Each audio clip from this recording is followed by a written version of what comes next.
大家好，我是彩虹。看到这个小饼，是不是隔着屏幕就闻到了香味儿？做法简单还好吃，你一定要试试哦。准备150克糯米粉，少量多次的加入160克刚烧开的水，将糯米粉烫匀，搅拌至基本看不到干粉，再加入100克糯米粉，150克芋泥，搅拌均匀，下手揉成光滑的面团儿。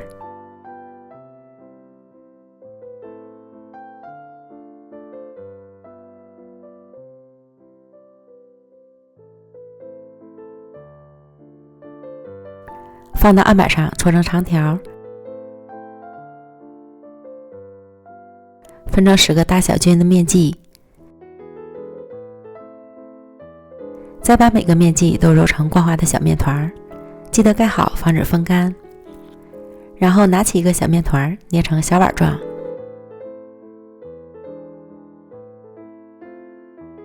放入15克左右的豆沙球，虎口收拢法包好。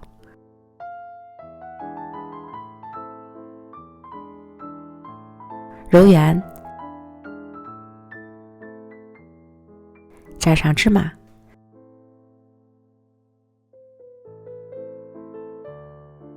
再轻轻擀成小圆饼。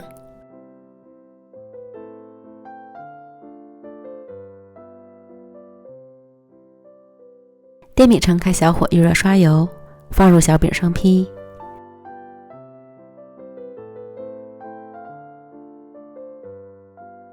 底部捞至金黄后，翻烙另一面。